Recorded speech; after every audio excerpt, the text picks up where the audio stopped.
Olá, boa tarde.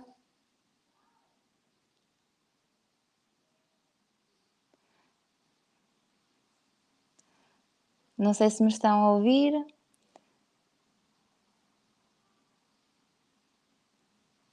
Ok, vou começar então. O meu nome é Rita Mendes, eu sou odontopediatra nos Lusíadas em Braga e venho aqui falar e mostrar a importância da saúde oral nas crianças. Portanto, e desde cedo, portanto, nós temos que ter noção que desde os primeiros dentinhos nós temos que cuidar deles, nós, porque somos nós que passamos essa importância, esse cuidado aos mais pequenos. Portanto, ter dentes saudáveis é fundamental para a criança para desfrutar de uma infância saudável e feliz. Para falar deste tema, portanto, saúde oral nas crianças, é inevitável, nós temos que falar em determinados subtemas. Um deles é a dentição de leite e a sua função, a importância da primeira ida ao odontopediatra, a higiene oral, tipo de alimentação, a cárie dentária e hábitos. E o que é que esses hábitos provocam aos nossos pequenos. Portanto, em relação à dentição de leite, o primeiro dentinho surge entre os 6 e os 12 meses, sendo que a criança depois acaba por completar a dentição de leite entre os 2 e os 3 anos, ficando com 10 dentes superiores, 10 dentes inferiores. Em relação aos dentes definitivos, portanto, eles começam a surgir entre os 5 e os 6 anos. Isto não é estanque, eu tenho pacientes, por exemplo, que começam mais cedo e outros que começam mais tarde. A média é entre estas idades, entre os 5 e os 6 anos. Quanto à função dos dentinhos de leite, eles são muito importantes. Infelizmente ainda ouço aquela expressão: "Oh, doutora, é necessário tratar o dentinho de leite? Ele vai sair?" Claro que sim. Eles são muito importantes, eles servem-nos como guias para os dentes definitivos. Estas 2 imagens que tenho acho que mostra perfeitamente isso, ou seja, nós temos o dentinho de leite e por baixo temos o dente definitivo. Quando um dentinho de leite sai precocemente, vamos ter aqui uma perda de espaço e que depois o dente de leite ou não se consegue orientar pelo caminho correto, porque não tem ali o seu guia, ou então também há uma perda de espaço e ele quer nascer e não consegue e acaba por ter que nascer no local errado, ou às vezes até quando tem dificuldade para conseguir erupcionar, portanto, nascer. Interfere também a perda precoce dos dentinhos de leite na mastigação, ok? Na fala, na deglutição, portanto, e vamos ver que as nossas crianças estão a aprender a falar, não é? E já têm os dentinhos, e se perdem cedo, como é que eles vão falar direito, não é? Portanto, começa desde cedo esta preocupação de cuidar dos dentes de leite, porque eles são muito, muito importantes. Além de todo este aspecto funcional, também temos a parte estética. E da autoestima da criança, que cada vez mais isso é importante. Eles são os amores, mas entre eles também conseguem ser bem mauzinhos e a autoestima muitas vezes não é a melhor devido ao ter um dentinho mais escuro, por exemplo, ou ter os dentinhos tortos. Ah, Portanto, também temos que nos preocupar com a parte estética. Portanto, primeira ida ao odontopediatra, ou seja, o que está descrito e o que é aconselhado é quando a primeira erupção do dentinho de leite, ir ao médico dentista, ao odontopediatra, após, pelo menos num prazo após 6 meses, e nunca passar o primeiro ano de idade. Se isto acontece, eu tenho pacientes bem pequeninos, mas continuo ainda a ouvir com os seus 3 anos, 5 anos: "Oh doutora, acho que agora é que é a idade, estou bem, vim tarde, vim cedo", e eu tento passar a informação correta. Portanto, quando nascer o primeiro dentinho, mais ou menos num prazo de 6 meses, convém marcar a consulta da odontopediatria, e tentar que ele após um ano já tenha ido ao médico dentista. Se tiverem alguma dúvida, por favor, podem interromper-me, estejam à vontade. Em relação à higiene oral, portanto, temos várias etapas da higiene oral. Portanto, temos após o nascimento e é importante ter noção que temos que lavar a boquinha dos nossos bebés. Portanto, podemos usar, por exemplo, uma compressa umedecida e limpar a zona da gengiva. Portanto, nem que mais não seja 2 vezes ao dia, ou então, por exemplo, aqueles bebés que ficam com muito leitinho na boca. Convém, após, portanto, essa mamada em que ele realmente está ali mais afrontado, ou então bolsou e ficou ali com muitos, portanto, o resto do leite, convém fazer a limpeza da boquinha com uma compressa. Eu aconselho sempre primeiro uma compressa. Eu tenho aqui as dedeiras, mas quando eles são recém-nascidos, têm uma boquinha tão pequena e as dedeiras é de tamanho único.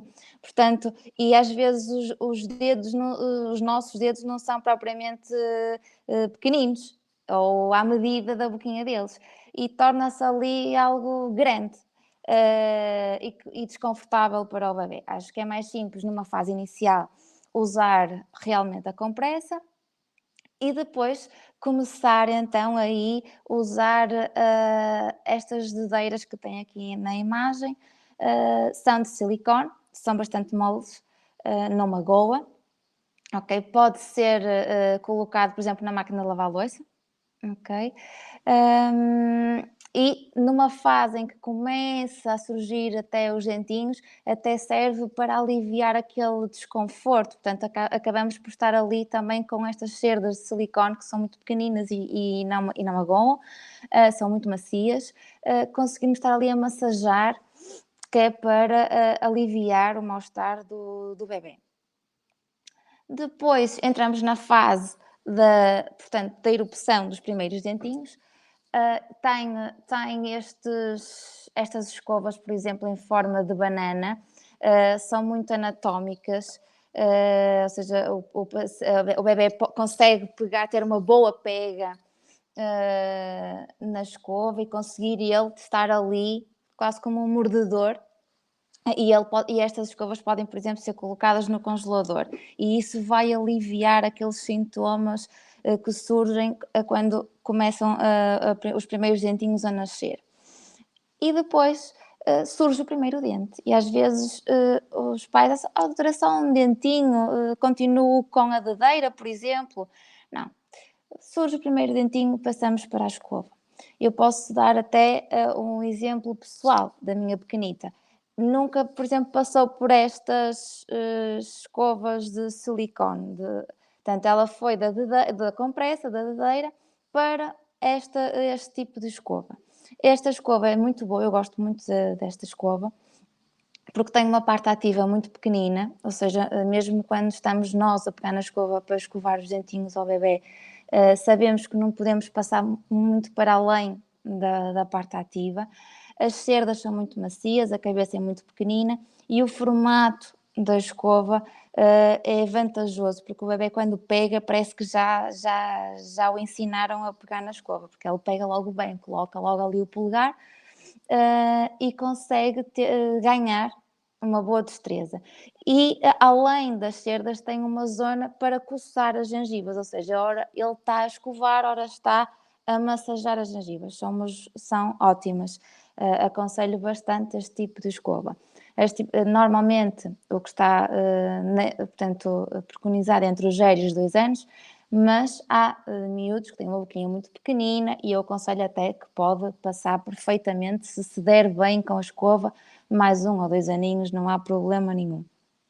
No entanto, a partir dos 3, 4 anos, existem outras escovas. Atenção que aconselho sempre cerdas extra suaves e a cabeça pequena. Há escovas que têm, portanto, que fazem referência à idade, mas que até não são as mais aconselhadas. A idade está bem, mas, por exemplo, são grandes para a boquinha daquela criança. Por isso é que é importante um apoio, um conselho do odontopediatra nesse aspecto. Olha, neste caso vamos optar por uma escova mais pequenina. Porquê? Para conseguir tanto a criança ter melhor destreza e conseguir fazer os movimentos sem se magoar, e para nós pais também conseguirmos fazer uma higiene mais eficaz. Em relação às pastas, portanto, as pastas, há uma panóplia de pastas que podem comprar. No entanto, eu aconselho mais umas do que outras. Mesmo dentro do leque daquelas pastas que eu aconselho, vai depender também da criança, não é? Se tem muita probabilidade de cárie, se não tem, é muito importante também um aconselhamento no odontopediatra para saber, olha, se calhar para ele ou para ela é melhor esta pasta. No entanto, há guias, há pastas que realmente não aconselhamos, como por exemplo pastas que têm agentes abrasivos, como o caso de pastas para branqueadoras. Não aconselho, não é? Evitar também pastas muito doces. Quanto mais doce a pasta, mais tendência tem da criança a querer engolir. Ok? Pastas de dentes, em relação ao flúor, que também é uma das coisas que portanto, há muitas pastas com flúor abaixo do que eu vou dizer, portanto, entre os 1000 e os 1500 ppm de flúor, e têm a idade. E então acontece, muitos pais dessa altura têm, uso uma pasta para a idade. E eu pergunto quanto de flúor. E às vezes, a grande maioria, quando são bem pequeninos, tem 500 ppm de flúor. Ora, eu aconselho entre os 1000 e os 1500 ppm de flúor.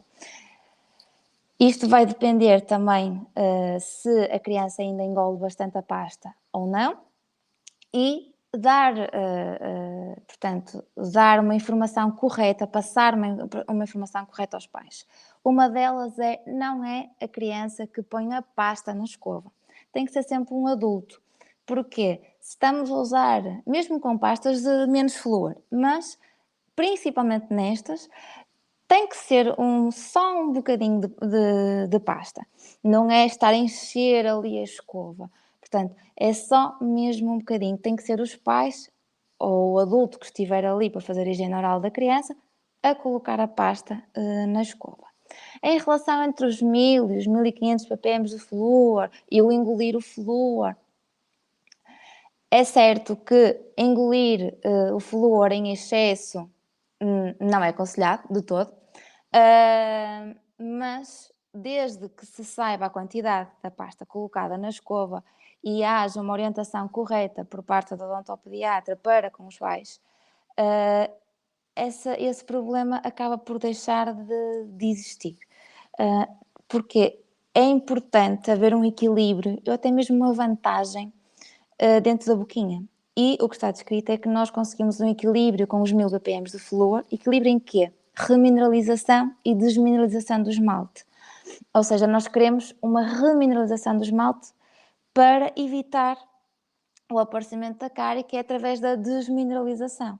Ora, então, se nós queremos um equilíbrio, até uma vantagem, então terá que ser uma pasta entre os 1000 e os 1500 ppm de flúor. Ou seja, quando a criança ainda é muito pequenina e nem engole muito, eu aconselho determinadas pastas com 1000 ppm. Começa a crescer, eu começo a aumentar os ppm de flúor. E isto tudo também vai depender da probabilidade ou não do ganho de cárie, o tipo de alimentação que faz, se realmente ganha ou não muitas cáries, ou seja, da saúde dos dentinhos, do tipo de esmalte que ele tem. Daí, às vezes, comprar uma pasta, é simples, ir ao supermercado e pegar numa. Não é bem assim. Portanto, aconselho realmente perguntarem qual é a melhor pasta para o meu filho. Acho que isso é o ideal. Ora. Portanto, aqui pus só uma imagem com algumas pastas, portanto, realço a importância entre os 1000 e os 1500 ppm de flúor. Em relação depois aos métodos, Eu costumo dizer a técnica do 3-2-1, acho que é fácil de decorar, portanto, ideal será as 3 vezes por dia, 2 minutos de escovagem e 1 hora sem comer, após a escovagem. Portanto, se a criança já tem a dentição completa, portanto os 20 dentinhos, começar a introduzir o fio dentário ou o escovilhão. Há um fio dentário em forma de fisga próprio para crianças, que é muito bom, é um bom hábito a incutir na criança e uma grande parte das cáries que me aparecem em consultório é entre os dentinhos e é por falta de fio. Portanto, eu aconselho o uso do fio no início portanto, da higiene oral. Vamos fazer a higiene oral e começamos por usar o fio. Depois pegamos na pasta e colocamos na escova, sem molhar a escova. Quantidade. Portanto, tem aí a imagem do dedo mindinho de uma criança, portanto, é o tamanho da unha do dedo mindinho da criança. Eu costumo dizer que se ela até engolir é quase metade. Portanto, é quase nada, mas é o suficiente, ok? Depois, ter o cuidado de escovar todas as faces dos dentinhos, movimentos circulares, do vermelho para o branco, escovar a língua e, no fim, deita fora. Não passar por água. Passar por água, por exemplo, no início, passa ao fio, bochecha para tirar os restos de comida e depois iniciar a escovagem.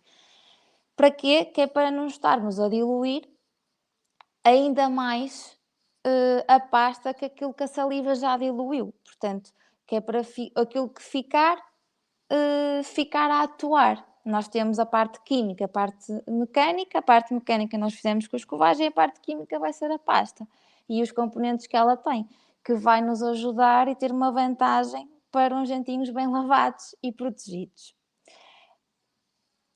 Claro que pus aqui uma nota, não esquecer de lavar a escova no final, isso é bastante importante, e colocar num ambiente seco, por exemplo, dentro de um armário, na casa de banho, tentar não deixar estar ali ao ar.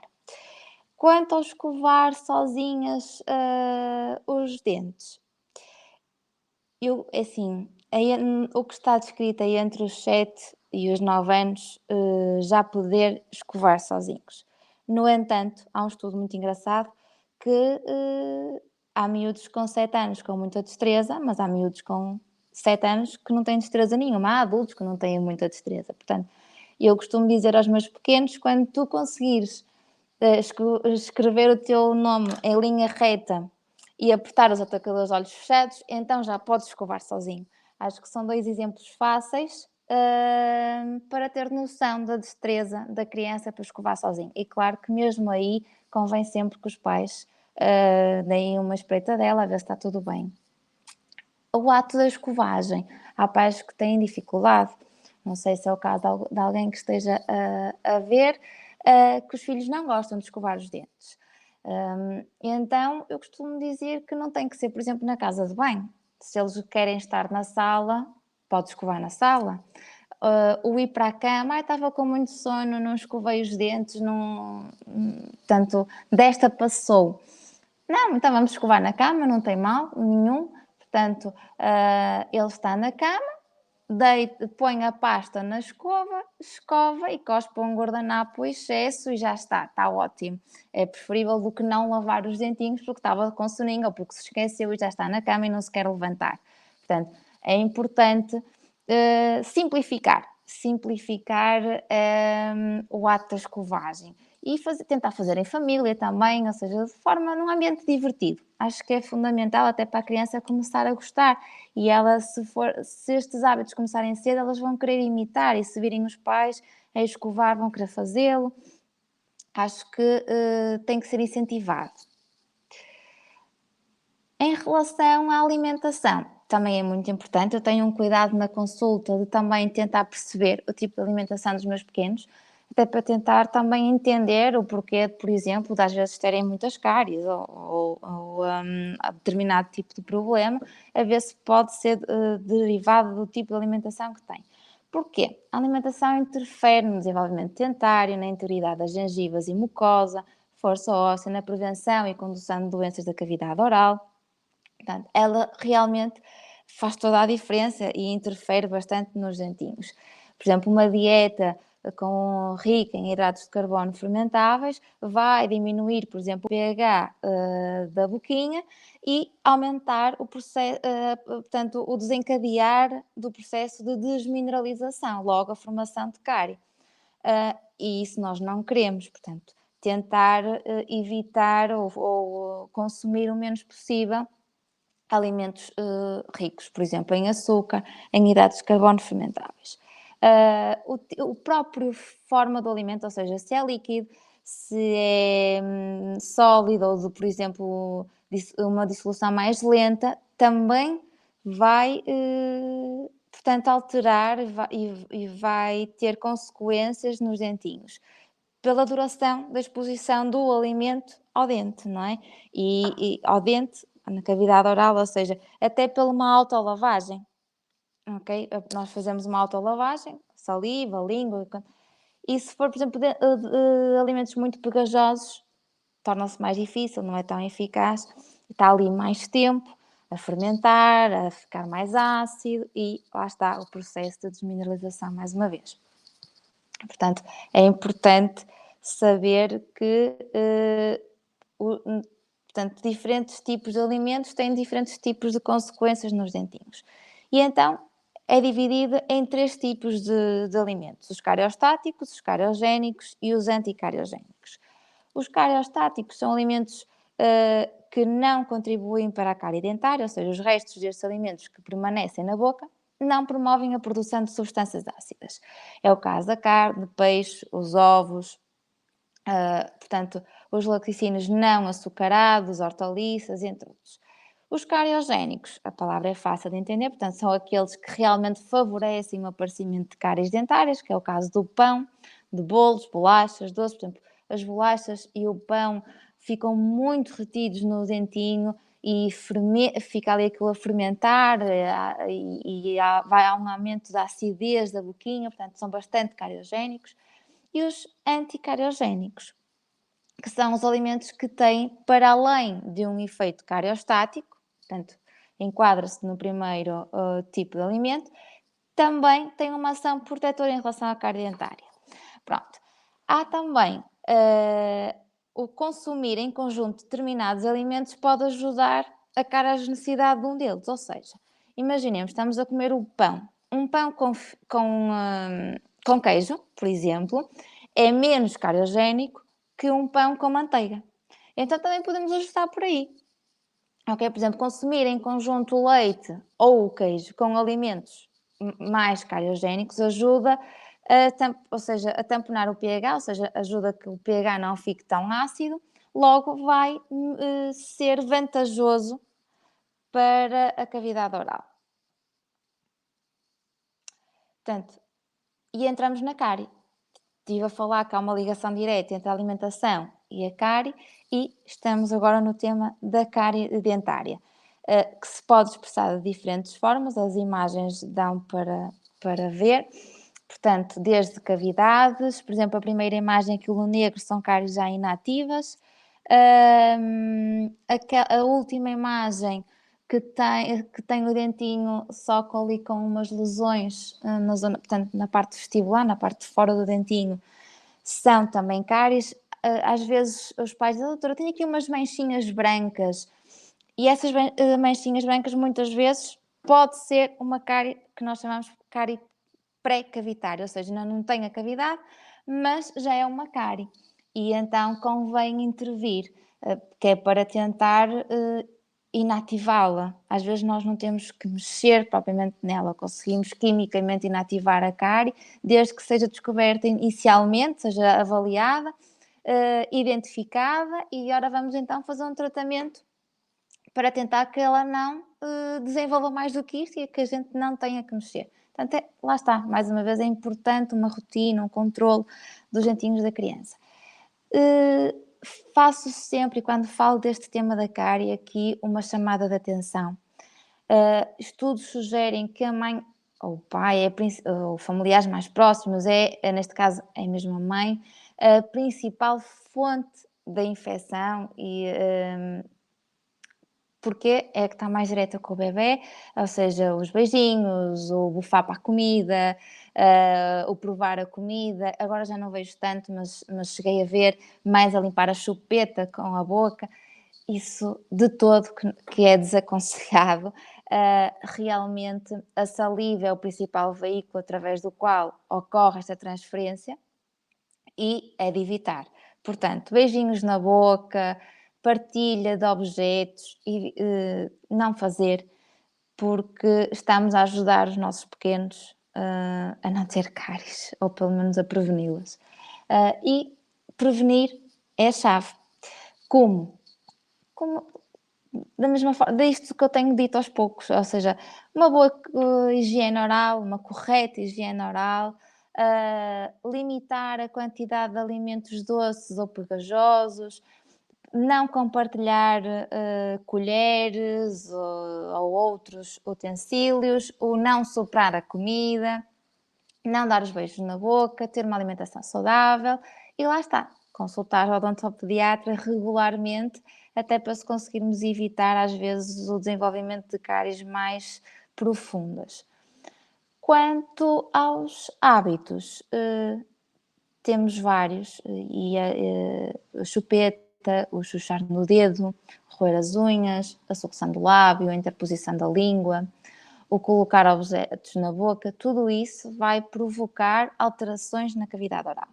Desde mordidas abertas, mordidas cruzadas anteriores, mordida cruzada posterior, overjete, aumentado, atresia maxilar, apinhamento dentário, entre outros. E quero fazer aqui uma chamada de atenção à chupeta. A chupeta, se me perguntarem se eu sou contra a chupeta, eu não sou contra a chupeta. A chupeta, desde que usada racionalmente e quando os pais estão bem informados das consequências que ela pode ter, a chupeta pode ser dada à criança. A minha filha usa chupeta, mas convém saber como usá-la, não é? Ela a conforta, sem dúvida, é um calmante, sem dúvida, mas não pode ser usada à mínima coisa, não é? Usada para dormir, por exemplo, para adormecer, não é para dormir, é para adormecer e depois retirar. Atenção ao aumento do tamanho da chupeta, portanto, manter entre os 0 e os 6 meses, não aumentar o tamanho da chupeta, formato ortodôntico. Portanto, isto é um tema que dá para eu desenvolver bastante, não é o caso, mas gosto sempre de fazer esta chamada de atenção à chupeta, ou seja, porque normalmente os pais vêm com chupetas enormes para a consulta, miúdos já grandinhos para usar a chupeta, portanto, saber como usar é a chave, ok? E é um cuidado que eu peço sempre. Isto são alguns exemplos, portanto, a consequência desses hábitos. No primeiro caso, temos ali o hábito de roer as unhas e daí o dentinho ali fora do sítio, mal posicionado, e um apinhamento dentário. Portanto, isto foi o antes e o depois, após o tratamento ortodôntico. E estamos a falar de uma ortodontia interceptiva, para ser mais fácil de perceber, pediátrica, ou seja, começar de cedo. Em baixo temos uma posição incorreta da língua, portanto, o que promoveu aqui uma atresia maxilar, um apinhamento dentário, uma consequente apinhamento dentário e a mordida cruzada. A mordida cruzada temos que interpretar a nossa boca como uma caixa. Então a parte de cima, a maxila, é uma tampa e a parte de baixo é uma caixa, ou seja, a tampa tem que ser maior que a caixa. E por exemplo, neste caso mais que está aqui isolado, temos uma mordida cruzada posterior esquerda, portanto, o correto seria passar os dentinhos de baixo, que não é o caso. E temos a mordida aberta. A mordida aberta é uma das consequências, por exemplo, da chupeta e do chuchar no dedo, ok? Na sucção do dedo, que pode ou não estar associado a uma mordida cruzada. Isto convém intervir cedo. Ainda a dentição de leite, às vezes, tem de ser, às vezes é com coisas simples que as pessoas têm a noção que é só com aparelhos e às vezes pode não ser. Isto é um caso de uma mordida cruzada anterior, é uma classe 3, portanto o queixinho com um desenvolvimento mais rápido, por assim dizer, do que a maxila, para ser mais fácil de perceber. Portanto, isto é o antes e o depois, e lá está, esta menina também começou cedo o tratamento e ela antes ficava muito triste e dizia-me que não tinha lábio superior e que às vezes queria brincar e com os batons e tal, que não ficava bem. E uma das coisas após o tratamento que ela mais me dizia é que já podia pôr o batom da mãe. Eu esta não me vou esquecer porque realmente era bastante engraçado. Portanto, da odontopediatria à ortodontia preventiva e interceptiva é um passo muito pequeno. É rápido chegarmos lá e é importantíssimo, porque nós temos que tentar manter uma oclusão normal, saudável, na criança desde cedo. Mais uma vez. Porque estes desequilíbrios oclusais vão provocar alterações. Alterações na forma, no tamanho, na disposição dos dentinhos, na erupção dos dentinhos. Depois, a nível também de função, a mastigação, a fonética, aqueles apinhamentos, aumenta a probabilidade de aparecimento de cáries, problemas gengivais. E depois temos, e nunca esquecer, o problema estético, que a criança dá conta que tem um dentinho rodado, dá conta que tem os dentinhos mais para fora porque os amigos comentam. E isso é evitado quando se começa a intervir cedo. Okay? Portanto, a ortodontia preventiva e interceptiva é exatamente nós tentarmos simplificar, ok? Ou eliminar a necessidade de tratamento corretivo a posterior, portanto, na dentição permanente. Reduz o número de casos com extrações, portanto, aquela necessidade, às vezes, não temos espaço, temos que perder ali um ou outro dentinho. Reduz a necessidade de cirurgia ortognática, aumenta a estabilidade da correção morfológica, diminui a vulnerabilidade dos incisivos superiores a fraturas e trauma. Atenção que muitas vezes aliás, dos traumas que aparece mais é naqueles meninos que têm os dentinhos mais para fora. Porque ao cair é aquilo que está ali mais a jeito, vá, para perceberem. E isso pode ser corrigido e, portanto, diminuir a probabilidade dessas fraturas. Até nisso é importante termos essa noção. Portanto, e psicologicamente tem um benefício enorme, porque os miúdos realmente notam e importam-se com os seus dentinhos. Portanto, eu tenho um lema que é mais fácil prevenir que remediar, e enquanto ele correr bem e fizer bem aos meus pequeninos, assim o vou manter, e por isso é que aconselho a cuidar dos dentinhos dos mais pequenos e saber que eles são muito importantes, e começar desde cedo com boas práticas, uma boa higiene oral, uma boa alimentação, uma ida regular ao odontopediatra para prevenir depois problemas maiores. Espero que tenha sido de fácil compreensão, de que tenha retirado às vezes algumas dúvidas que tinham. Se ainda tiverem, por favor, estejam à vontade de perguntar. Se não, dou por terminado a minha apresentação. Se quiserem perguntar alguma coisa.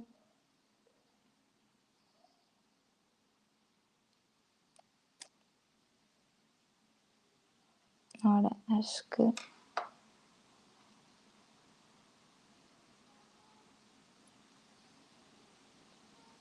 está.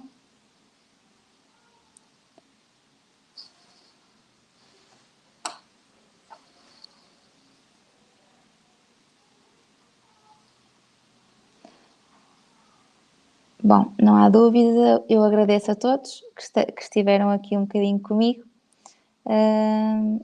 O resto de uma boa semana.